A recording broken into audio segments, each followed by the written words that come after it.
Ya baik, kita berjumpa lagi dalam mata kuliah wawasan ilmu pengetahuan, teknologi, dan seni. Dan sesuai dengan rencana pembelajaran, kita akan memasuki bagian ketiga mengenai ilmu pengetahuan ya. Nah, kita mulai dengan memahami apa itu pengertian dari ilmu pengetahuan ya. Ilmu pengetahuan ya, atau bahasa Inggrisnya science, adalah pengetahuan yang bersifat metodis ya, sistematis dan logis. Nah, itu. Jadi semua ilmu pengetahuan itu harus ada metodologinya ya, ada sistematikanya, dan itu harus selalu bisa dicerna secara logika ya. Nah, kalau nggak bisa dicerna logika, nah itu bukan ilmu pengetahuan ya. Metodis maksudnya pengetahuan tersebut diperoleh dengan menggunakan cara kerja yang terperinci dan telah ditentukan sebelumnya. Nah, metode itu dapat deduktif maupun induktif ya, dari luar ke dalam ataupun dari dalam keluar. Nah, sistematis artinya pengetahuan tersebut merupakan suatu keseluruhan yang mandiri dari hal-hal yang saling berhubungan sehingga dapat dipertanggungjawabkan ya. Nah, itu sistematis dari ilmu pengetahuan. Nah, kemudian logis maksudnya proposisi ya, atau pernyataan-pernyataan yang satu dengan yang lainnya itu mempunyai hubungan rasional sehingga dapat ditarik suatu keputusan yang rasional juga ya. Nah, sedangkan pengetahuan atau knowledge ya adalah hal tahu ya, atau pemahaman akan sesuatu yang bersifat spontan tanpa mengetahui seluk-beluknya secara mendalam. Ciri pengetahuan adalah tidak terbuka usaha bantahan atas dasar pengamatan atau pemeriksaan ya. Gitu bedanya. Kalau ilmu pengetahuan science itu tadi sifatnya metodis, sistematis dan logis. Tapi kalau hanya pengetahuan knowledge ya, kita tahu misalnya matahari itu terbit dari timur, tapi kita tidak tahu reasoningnya kenapa sih dari timur ya. Kemudian dia kenapa bergeraknya ke barat dan seterusnya. Kita tahu ya bahwa misalnya sesuatu itu bentuknya bulat ya. Nah, kita tahu api itu panas misalnya begitu ya. Itu sekedar pengetahuan atau knowledge ya, tetapi kita tidak mencari pemahaman yang lebih mendalam ya. Kalau kita pahami, mencari ya dengan filsafat, nah akhirnya ditemukan hakikat dari sesuatu itu. Kemudian ada epistemologinya ya, syarat-syarat dan sebagainya ya, sistematikanya dan sebagainya. Nah, akhirnya ada nilainya ya. Nah, secara logika itu bisa dimengerti. Nah, itu melahirkan suatu ilmu pengetahuan. Nah, ilmu pengetahuan ini menurut ahli ilmu pengetahuan dari Carl Raymond Popper, bukunya berjudul The Logic of Science Discovery, itu mempunyai ciri khas dapat dibantah. Nah, itu pengetahuan itu nggak selalu mutlak kebenarannya. Nah, suatu saat itu dapat dibantah, dan mungkin pemikir-pemikir atau peneliti-peneliti lain juga bisa melakukan penelitian dan membantah dari teori atau ilmu pengetahuan yang sudah ada ya. Jadi sifatnya criticable dan refutable ya, atas dasar pengamatan dan pemeriksaan. Maksudnya ya, ilmu pengetahuan itu pasti terbuka untuk dibantah, kendati mungkin akan tetap bertahan ya. Nah, ini jadi nanti kalau teman-teman sekarang baru belajar nih ilmu pengetahuan, nanti di masuk kalau jenjang ke magister atau S2, nah sudah mulai melakukan pengamatan ya, penelitian. Kalau nanti S3, nah sudah melakukan penemuan-penemuan baru ya, menjadi disertasi ya. Nanti kalau S2 tesis. Nah, itu hasil pengamatan teman-teman terhadap perkembangan dari suatu ilmu pengetahuan. Tapi kalau di S1 ya kita sedang belajar ya, memahami suatu ilmu pengetahuan. Nah, proses sistematisasi pengetahuan menjadi ilmu pengetahuan biasanya melalui tahap-tahapan sebagai berikut. Yang pertama, tahap perumusan pertanyaan ya, sebaik mungkin ya. Itu jadi ya, itu kan proses filsafat ya, kita untuk mengetahui sebenarnya pertanyaan-pertanyaan yang ingin kita gali ya, untuk mencari hakikat dari sesuatu itu apa ya. Kemudian merancang hipotesisnya yang mendasar dan teruji ya. Jadi kita coba memberikan suatu jawaban terhadap apa yang ingin kita ketahui ya, supaya ada dasar untuk melakukan penelitian atau pengujian. Kemudian menarik kesimpulan logis dari pengandaian-pengandaian, kemudian merancang teknik mentes pengandaian itu, ya, mentes, menguji artinya. Kemudian menguji teknik itu sendiri apakah memadai dan dapat diandalkan. Nah, kemudian tes itu sendiri dilaksanakan dan hasil-hasilnya ditafsirkan, ya, supaya ada nilai. Ini udah masuk ke aksiologi, ya. Kemudian menilai tuntutan kebenaran yang diajukan oleh pengandaian-pengandaian itu, serta menilai kekuatan teknik tadi. Nah, yang terakhir menetapkan luas bidang berlakunya pengandaian-pengandaian serta teknik dan merumuskan pertanyaan baru, ya.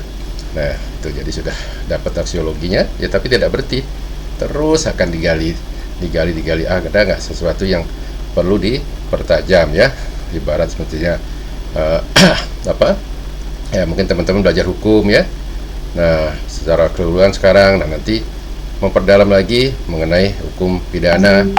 Nah, memperdalam lagi mengenai pidana kan banyak, ya. Mungkin ada pidana yang berkaitan dengan anak-anak, ya, dan seterusnya. Nah, itu akan terus selalu ilmu pengetahuan itu dapat dilakukan pekajian-pekajian atau terbuka untuk dilakukan bantahan-bantahan atau penemuan-penemuan baru, ya.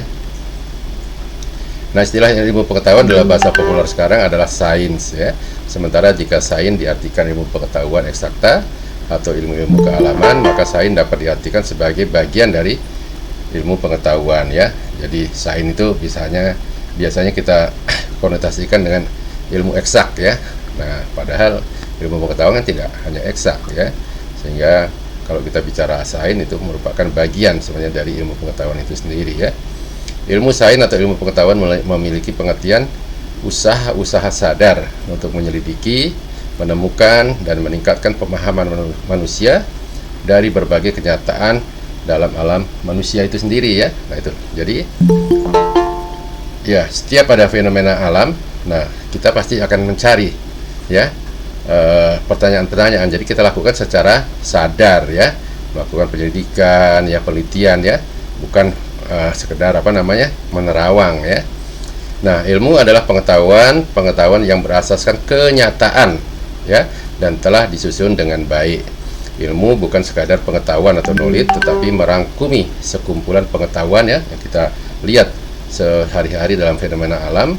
Nah, itu kemudian dikaitkan atau berdasarkan teori-teori yang disepakati dan dapat secara sistematik diuji dengan seperangkat metode yang diakui dalam bidang ilmu tertentu, ya. Nah, ini epistemologinya situ, ya. Nah, kemudian pengertian secara ilmiah yang paling sering digunakan, ilmu adalah kumpulan pengetahuan sistematis yang merupakan produk dari aktivitas penelitian, ya, dengan metode ilmiah. Pengetahuan merupakan akuisisi terendah yang diperoleh dari rangkaian pengalaman tanpa melalui kegiatan penelitian yang lebih intensif, ya. Itu bedanya, ya. Jadi kalau pengetahuan itu sekadar tingkat yang terendah, kita hanya mengetahui saja, tetapi kita tidak melakukan penelitian, ya. Sehingga kalau kita di perguruan tinggi ada tridharma perguruan tinggi, ya, di samping yang kita lakukan, ya, ini proses pembelajaran atau pengajaran. Nah, ada penelitian dan pengabdian masyarakat. Nah, sehingga teman-teman semua, ya, itu sudah masuk di strata 1, ya, harus sebenarnya melakukan penelitian-penelitian, ya, untuk pengembangan ilmu pengetahuan yang teman-teman tekuni, ya. Nah, itu nanti kemudian bisa hasil penelitian itu nanti diabdikan kepada masyarakat. Nah, itu kita bicara dalam rangka mengenali atau mengerti mengenai ilmu pengetahuan, ya. Nah, namun pada dasarnya ilmu dan pengetahuan itu berbeda. Perbedaan terlihat dari sifat sistematisnya dan cara memperolehnya. Dalam perkembangannya, pengetahuan dengan ilmu itu kadang-kadang bersinonim arti, ya, sedangkan dalam arti material keduanya mempunyai perbedaan. Segi-segi ini dibatasi agar dihasilkan rumusan-rumusan yang pasti. Ilmu memberikan kepastian dengan membatasi lingkup pandangannya, dan kepastian ilmu-ilmu diperoleh dari keterbatasannya itu sendiri, ya. Jadi semua ilmu itu ada keterbatasannya. Ilmu hukum, ya, mempelajari hukum. Ilmu psikologi, yang mempelajari ruang lingkup di psikologi, gitu, ya. Dengan kata lain, ilmu berbeda dengan ilmu pengetahuan. Demikian juga pengetahuan yang berbeda dengan ilmu pengetahuan. Istilah pengetahuan sangat luas maknanya, ya. Oleh karena itu, tambahan kata ilmu itu dapat mempersempitnya, ya. Jadi kalau sudah ada ilmu pengetahuan, ya berarti sesuatu yang hanya kita ketahui itu ya, banyak yang kita ketahui dalam kehidupan karena fenomena alam. Nah, kemudian itu sudah dilakukan penelitian, ya, tadi ada sistematika, ada metodenya, ya, ada logikanya. Nah, itu menjadi ilmu pengetahuan. Ilmu pengetahuan adalah produk yang dari salah satu nih tahapan filsafat, yaitu epistemologi, ya. Dengan kata lain, ilmu terbentuk dari 3 cabang filsafat, yaitu ontologi, epistemologi, dan aksiologi. Jika ketiga cabang tersebut terpenuhi, berarti sah, ya, dan diakui sebagai sebuah ilmu. Nah, ilmu pengetahuan ialah suatu proses pembentukan pengetahuan yang terus-menerus sampai menjelaskan fenomena yang bersumber dari wahyu, ya, hati, dan semesta, sehingga dapat diperiksa atau dikaji secara kritis dengan tujuan untuk memahami hakikat, landasan, dasar, dan asal-usulnya, sehingga dapat juga memperoleh hasil yang logis, ya. Nah, itu. Jadi bisa saja sumbernya dari wahyu, ya. Ya, kenapa sih misalnya kita harus menghormati orang tua, gitu ya. Nah, itu dipelajari, ya. Nah, ada hakikatnya, di situ ada etika, ada moral, ya. Dan seterusnya, ya. Bisa juga dari hati, ya, kenapa kok kita timbul perasaan senang, sedih, dan sebagainya. Itu kita pelajari, ya. Ini teman-teman psikologi, ya, gitu ya. Nah, kemudian juga dari semesta itu ya fenomena yang ada, ya, panas, dingin, hujan, ya, rasa pahit, rasa pedas, dan sebagainya, ya. Nah, itu bisa dipelajari semua, ya, termasuk kenapa kalau orang hukum orang-orang itu melakukan suatu kejahatan misalnya, ya.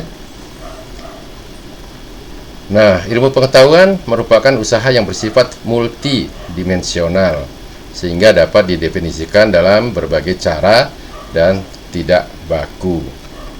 Ilmu pengetahuan dalam arti lainnya adalah suatu sistem dari berbagai pengetahuan yang didapatkan dari hasil pemeriksaan-pemeriksaan yang dilakukan secara teliti dengan menggunakan suatu metode tertentu, ya. Jadi pasti merupakan hanya pemeriksaan itu kan dalam rangka meneliti, ya. Kita mencari jawaban terhadap fenomena yang kita dapati, ya. Nah, jadi ilmu adalah segala proses kegiatan terhadap suatu keadaan dengan cara menggunakan alat, prosedur, cara, metode, sehingga menghasilkan pengetahuan baru bagi manusia itu sendiri. Nah, pengertian ilmu pengetahuan menurut para ahli, ya, ini banyak sekali. Kita kutip beberapa, ya, misalnya dari Muhammad Hatta. Ilmu pengetahuan adalah pengetahuan atau studi yang teratur tentang pekerjaan hukum umum, sebab akibat dalam suatu kelompok masalah yang sifatnya sama, baik dilihat dari kedudukannya maupun hubungannya, ya. Nah, banyak ahli yang lain, nanti silakan teman-teman simak saja pengertian-pengertian ilmu pengetahuan dari para ahli, ya. Tapi intinya pasti sama, itu suatu proses, ya, yang dilakukan untuk melakukan pemeriksaan atau penelitian terhadap fenomena yang kita temui di alam, ya. Bahkan yang bersumber dari apa tadi? Wahyu dan dari hati, ya. Nah, apa saja syarat-syarat sesuatu itu? Nah, kemudian disebut menjadi ilmu pengetahuan, ya. Nah, ini menurut NS Asmadi, syarat-syarat ilmu pengetahuan adalah sebagai berikut. Yang pertama, logis atau masuk akal, ya. Jadi kalau ada ilmu pengetahuan yang tidak logis, tidak masuk akal, nah itu belum merupakan ilmu pengetahuan, ya. Masih penerawangan mungkin, ya. Nah, sesuai dengan kaidah ilmu pengetahuan yang diakui kebenarannya. Kemudian sifatnya pasti objektif, sesuai dengan berdasarkan objek yang dikaji dan didukung oleh fakta empiris, ya. Objektif, ya. Jadi jelas kalau kita apa objek kajiannya, yaitu nggak usah terpengaruh oleh hal-hal lain, ya. Dan itu semuanya harus didukung fakta yang empiris, ya, yang bisa dibuktikan. Metodik diperoleh dengan cara tertentu, ya, ada metodologinya, ya, dan teratur yang dirancang, diamati, dan terkontrol. Kemudian sistematik, yaitu disusun dalam suatu sistem, satu dengan yang lain itu saling berkaitan dan menjelaskan sehingga menjadi satu kesatuan, ya. Jadi rangkaiannya itu sistematis, ya, saling melengkapi, saling berhubungan, ya, dan menjadikan sesuatu menjadi jelas, ya.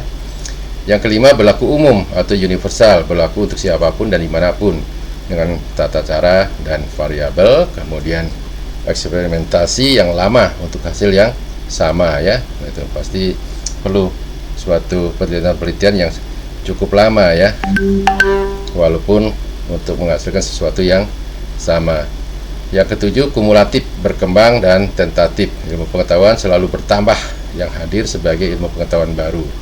Ilmu pengetahuan yang salah harus diganti dengan yang benar atau disebut bersifat tentatif ya. Nah, ini salah satunya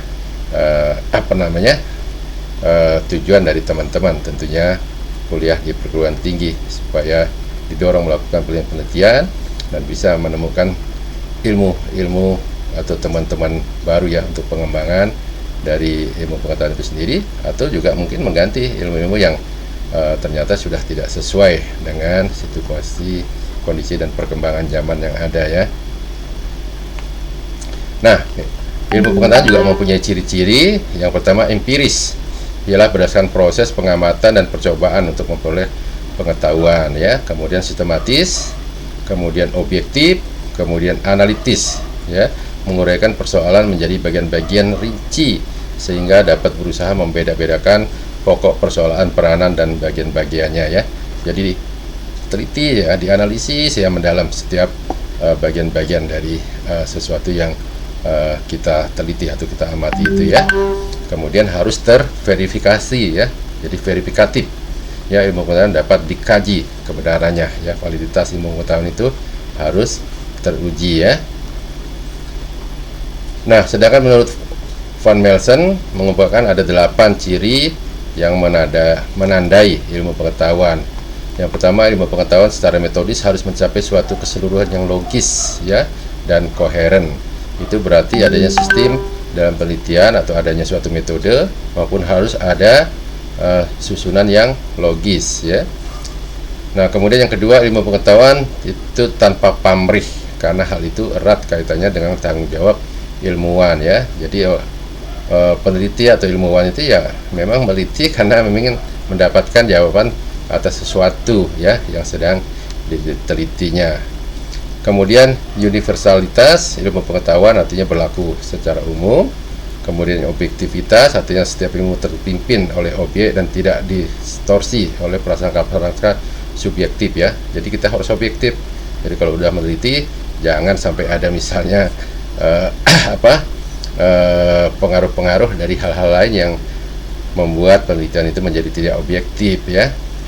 Yang kelima, ilmu pengetahuan harus dapat diverifikasi oleh semua peneliti ilmiah yang bersangkutan. Karena itu ilmu pengetahuan harus dapat dikomunikasikan ya.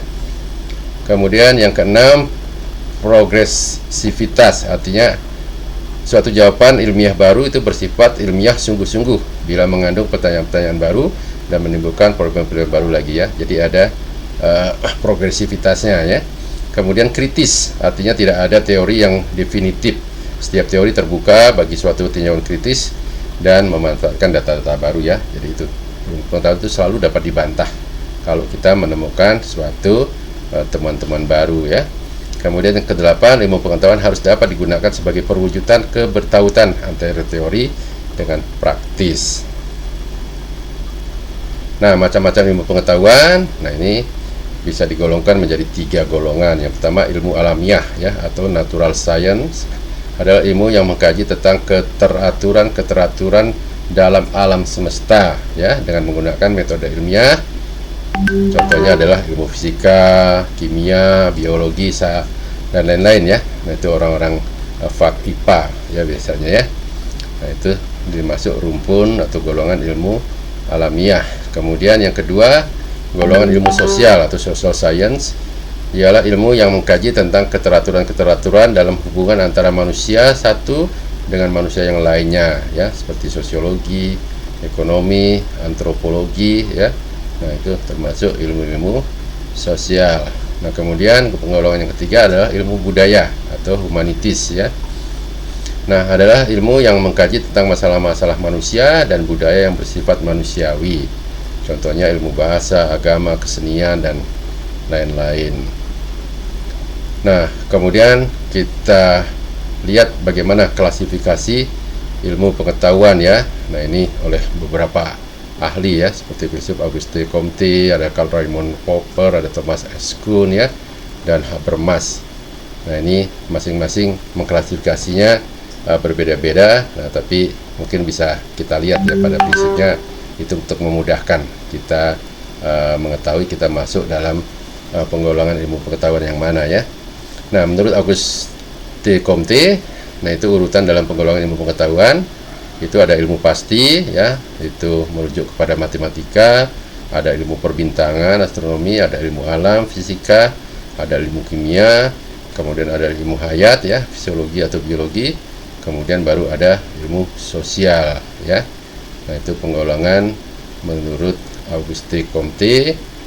Kemudian Karl Raimund Popper, nah ini mengumpulkan bahwa sistem ilmu pengetahuan dikelompokkan dalam 3 dunia atau world ya, yaitu dunia 1, 2, dan 3 ya. Nah, ini kajiannya cukup kompleks ya, karena ini menggunakan matrik ya.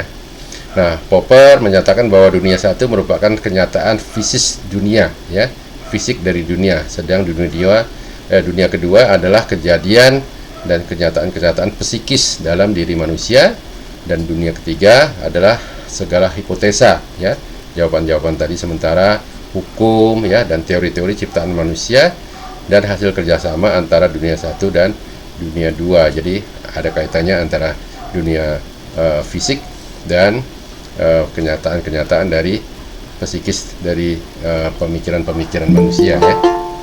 Nah, kemudian juga serta seluruh bidang kebudayaan, seni, metafisik, agama, dan sebagainya. Nah, menurut Popper, dunia ketiga itu hanya ada selama dihayati ya, yaitu dalam karya dan penelitian ilmiah ya, dalam studi yang sedang berlangsung, membaca buku, dalam ilham yang sedang mengalir dalam diri para seniman dan penggemar seni yang mengandaikan adanya suatu kerangka ya, gitu.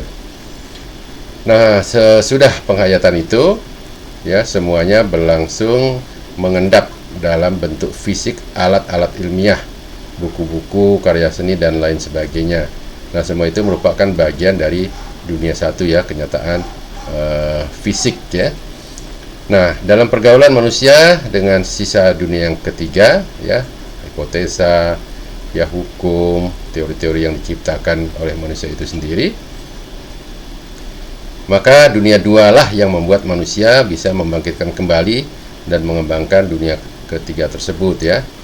Nah, menurut Popper, dunia ketiga itu mempunyai kedudukannya sendiri. Dunia 3 berdaulat, artinya tidak semata-mata begitu saja terikat pada dunia 1, tetapi sekaligus tidak terikat juga pada subjek tertentu. Maksudnya dunia 3 tidak terikat pada dunia 2, yaitu pada orang tertentu, pada suatu lingkungan masyarakat maupun periode sejarah tertentu ya. Karena dunia ketiga, nah itu merupakan tadi sebenarnya ilmu pengetahuan ya, penelitian yang kita lakukan. Nah, itu memang harus benar-benar sifatnya adalah objektif dan bebas ya dari pengaruh-pengaruh yang sifatnya subjektif. Nah, sedangkan Thomas S. Kuhn berpendapat bahwa perkembangan atau kemajuan ilmiah bersifat revolusioner, bukan kumulatif sebagaimana anggapan sebelumnya.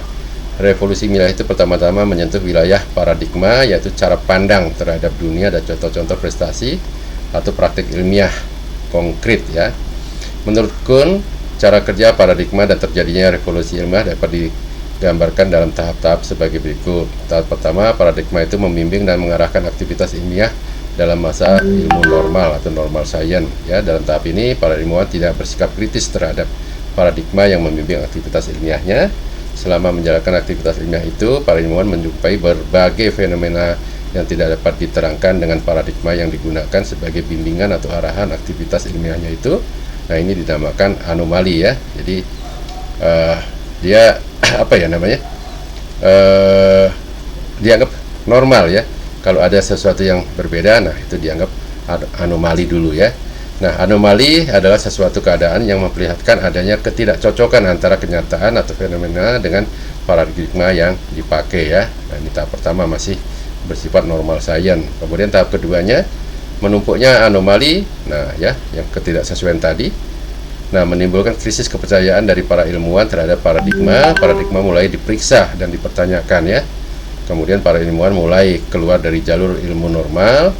Tahap ketiga, Nah ini, wah saya salah ngetiknya. Jadi tahap ketiga, para ilmuwan bisa kembali lagi pada cara-cara ilmiah yang sama dengan memperluas dan mengembangkan suatu paradigma tandingan yang dipandang bisa memecahkan masalah dan membimbing aktivitas ilmiah berikutnya. Nah, proses peralihan dari paradigma lama ke paradigma baru inilah yang dinamakan revolusi ilmiah ya.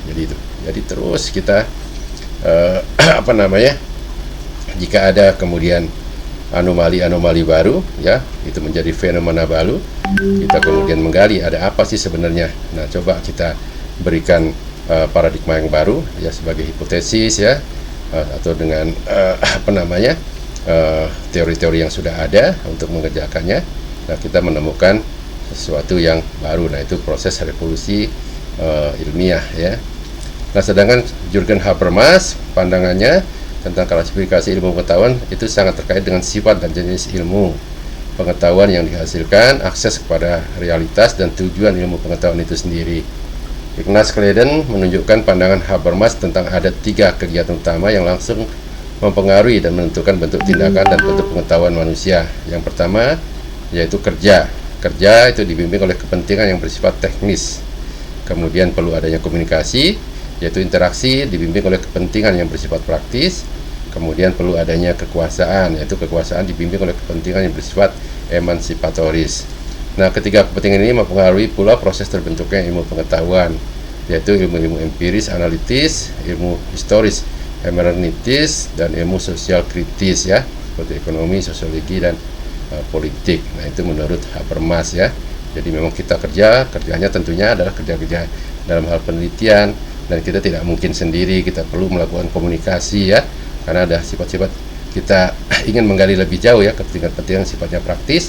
Nah, kemudian memang ada perlu suatu kekuasaan ya, artinya kita mempunyai kemampuan untuk melaksanakan penelitian-penelitian itu ya. Nah, itu sifatnya merupakan emansipatoris ya, artinya kita juga harus bisa berpartisipasi ya secara aktif ya dalam suatu kegiatan penggalian ilmu pengetahuan. Nah, apa sih sebenarnya manfaat ilmu pengetahuan bagi manusia ya? Nah, jadi sudah kita ketahui ya, menurut ilmu, menuntut ilmu itu merupakan salah satu kewajiban bagi setiap orang ya. Nah, itu termasuk kita semua ya, termasuk saya juga ya. Nah, karena apa? Dengan ilmu seseorang mampu menemukan dan menciptakan berbagai macam keperluan yang bermanfaat untuk sehari-hari. Bahkan ilmu juga dipercaya menjadi salah satu aspek penting ya bagi perkembangan di suatu negara ya. Nah, kita lihat ya negara-negara lain, karena dia terus belajar ya, terus dia menggali ilmu pengetahuan. Nah, dia akhirnya mendapatkan temuan-penemuan baru, dia bisa menghasilkan teknologi-teknologi baru dari hasil pengetahuan itu ya, dan akhirnya ya negaranya berkembang jauh lebih cepat ya. Makanya kita di Indonesia jangan kalah ya, sehingga memang penting ya, kalau kita ingin mengembangkan ilmu pengetahuan ya kita harus rajin juga melakukan penelitian-penelitian ya, supaya bisa menemukan sesuatu yang baru ya. Nah, kita selama ini masih banyak memanfaatkan hasil-hasil ilmu pengetahuan dan teknologi dari negara-negara lain. Nah, tak hanya sekedar dipelajari, ilmu pengetahuan juga harus senantiasa diterapkan ke dalam kehidupan sehari-hari. Selain itu, dengan adanya ilmu diharapkan mampu membuat seseorang lebih mengenal tentang alam, kehidupan sosial, dan juga kemanusiaan. Mencari ilmu tidak harus melalui pendidikan formal seperti di bangku kuliah seperti kita sekarang ini ya.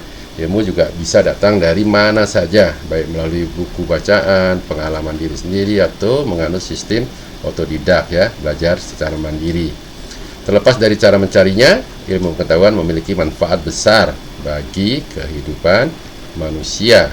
Dalam kehidupan dunia, ilmu berperan penting dalam perkembangan dan kemajuan umat manusia. Berbagai keberhasilan yang dicapai manusia saat ini tidak lepas dari peran ilmu pengetahuan ya. Oleh karena itu, setiap orang harus menyadari betapa pentingnya mencari ilmu. Di samping itu, hampir semua agama menyatakan bahwa ilmu dapat meningkatkan kebaikan bagi masing-masing individu. Dengan ilmu, seseorang dapat berperilaku baik di kehidupan sosial masyarakat ya. Nah, ini kembali kita kepada hakikat manusia ya. Jadi hampir semua agama itu mengajari supaya kita ya mempertajam hati nurani kita. Tujuannya apa? Ya. Nah, itu tujuannya supaya kita tahu ya, bisa berperilaku baik ya. Nah, bagaimana caranya? Ya, kita harus memperdalam ya pengetahuan kita ya. Semakin banyak yang kita ketahui, nah, semakin bisa kita mempertajam hati nurani kita ya. Nah, secara umum berikut ini beberapa manfaat yang perlu diketahui ya. Yang pertama, manfaat ilmu pengetahuan adalah untuk meraih kesuksesan. Hampir dapat dipastikan ya, keberhasilan, kesuksesan seseorang selalu berkaitan dengan ilmu yang dimiliki. Semakin tinggi ilmu seseorang, maka semakin berpeluang besar bisa meraih kesuksesan ya. Oleh karena itu ya, kita selalu pasti ya, kita ingat orang tua kita berpesan atau nenek moyang kita supaya kita rajin ya belajar ya, bahkan mencari ilmu sampai ke negeri seberang, sampai ke negeri Cina ya gitu. Jadi bahkan sekarang kalau Kementerian Pendidikan, Kebudayaan dan Ristek ya, itu belajar sepanjang hayat ya, long life education. Jadi tidak lagi mengenal umur, kita harus terus menerus ya, itu belajar dalam kehidupan seseorang ya, karena ilmu pengetahuan itu pasti akan memberikan manfaat bagi manusia. Banyak para pengusaha yang telah membuktikan bahwa ilmu bisa membuat hidup seseorang lebih sukses. Yang kedua, nah, ilmu pengetahuan bisa membuat bijaksana dalam mengambil keputusan ya. Nah, manfaat ilmu untuk kehidupan sehari-hari berikutnya yaitu bisa membuat seseorang bijaksana dalam mengambil keputusan. Orang yang berilmu cenderung lebih bijak dan hati-hati dalam menyikapi berbagai persoalan ya, karena kebiasaan tadi ya, dia selalu melakukan kajian-kajian filsafat sebenarnya dengan ilmu yang dia lakukan itu ya. Kemudian yang ketiga, mempermudah dalam beribadah ya. Tidak bisa dimungkiri bahwa manusia tidak bisa hidup tanpa ilmu. Hampir semua sendi kehidupan membutuhkan ilmu, terutama dalam hal ibadah, yang mana dengan ilmu manusia bisa mendekatkan diri kepada Tuhan yang Maha Kuasa. Kemudian yang keempat, dapat membedakan benar salah. Dengan memiliki ilmu pengetahuan, seseorang tidak akan terjebak dalam tindakan atau perbuatan yang salah. Seseorang yang memiliki ilmu itu tidak akan mudah melakukan tindakan salah yang disebabkan pengaruh orang lain. Biasanya orang berilmu memiliki prinsip hidup yang kuat dan selalu berupaya menempatkan diri pada posisi yang tepat.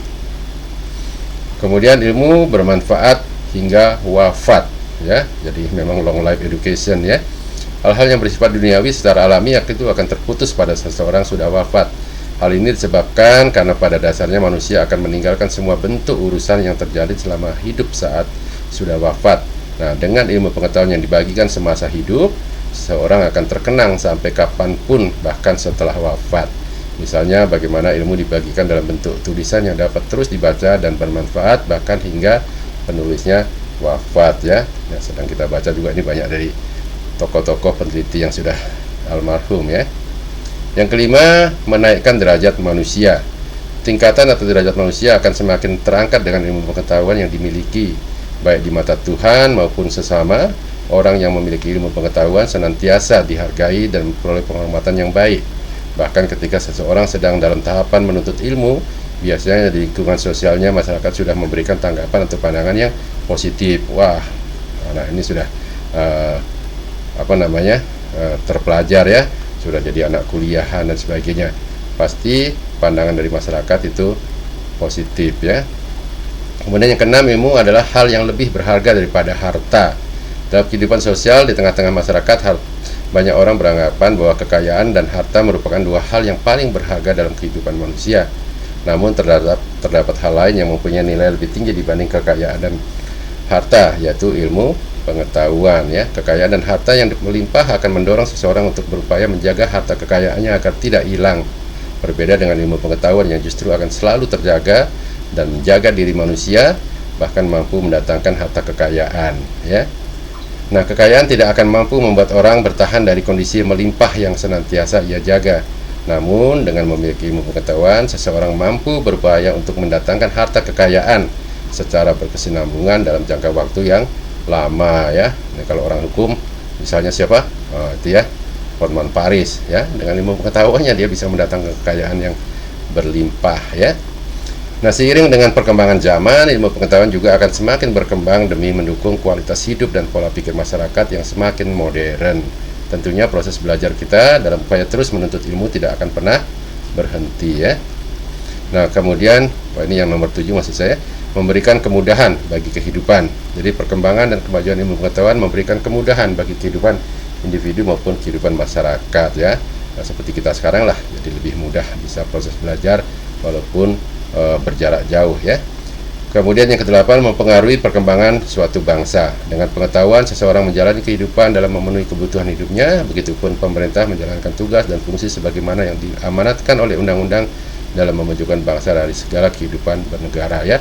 Nah, kita tahu sekarang pemerintah terus mengembangkan perkembangan dari teknologi informasi dan komunikasi ya, sehingga itu akan lebih mempercepat proses perkembangan dari suatu bangsa ya, termasuk bangsa kita ya. Demikian materi kita pada sore hari ini, mudah-mudahan semakin memberikan gambaran ya, pengembangan wawasan teman-teman mengenai ilmu pengetahuan ya, prosesnya dan apa arti penting dari ilmu pengetahuan itu. Dan seperti yang saya tadi sampaikan, belajarlah sampai kapanpun, long life education ya.